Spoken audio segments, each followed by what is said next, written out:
Hello friends, આજે હું આપના માટે એક અગત્યની માહિતી લઈને આવી છું.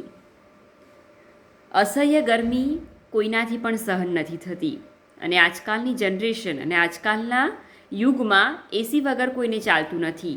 એ તમે હોવ કે હું હોવ, પરંતુ આપણે બધા જ આખો જ દિવસ અને રાત એસીની હવા ખાવાવાળા શું જાણીએ છીએ કે એસીની હવા આપણા સ્વાસ્થ્યને જોખમમાં મૂકી શકે છે?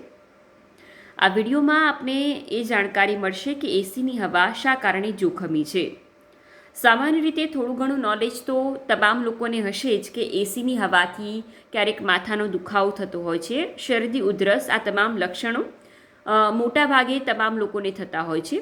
પરંતુ આ સાથે સાથે અનેક એવી બીમારીઓ છે જે ક્યારેક આપણને હોસ્પિટલના બિછાની પણ પહોંચાડે છે.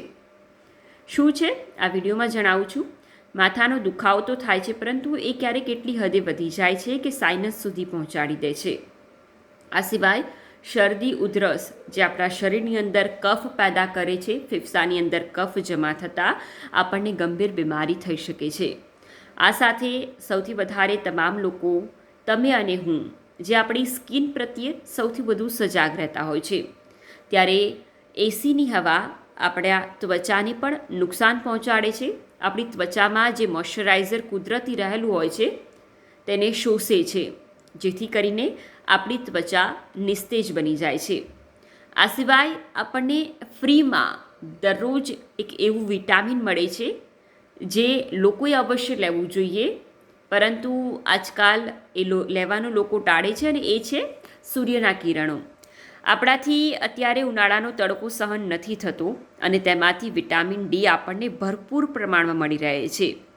કોઈપણ વિટામિન જે આપણે શાકભાજી કે અન્ય વસ્તુમાંથી મેળવીએ છીએ, પરંતુ વિટામિન ડી જે આપણને સૂર્યકિરણોમાંથી મળી રહે છે, અને એસીની હવા સતત ખાતું રહેવાથી વિટામિન ડીની ઉણપ આપણા શરીરની અંદર વર્તાય છે. આ સાથે સાથે શરદી ઉધરસ અને શરીરની અંદર કળતર થવાથી પણ આપણા શરીરની અંદર થાકનો અનુભવ કરવા લાગીએ છીએ આપણે. આ તમામ એવા લક્ષણો છે જે લાંબા સમયે તમારા શરીરને એક એવા સ્ટેજ પર પહોંચાડે છે કે એક સમય પછી તમારું શરીર જે લોંગ ટાઈમ પછી કામ કરવાનું બંધ કરી દે છે. એટલે અત્યારથી જ સજાગ થવાની જરૂરિયાત છે અને તમામ લોકોએ એસીની હવા બને તેટલું ઓછી ખાવાની જરૂરિયાત છે. બંધ કરવાની જરૂર નથી, પણ હા, ઓછું કરવાની જરૂરિયાત ચોક્કસથી છે. જો તમે દિવસ રાત એસીની સાથે રહેતા હોવ તો તેમાં થોડો ઘટાડો કરવાની આવશ્યકતા છે.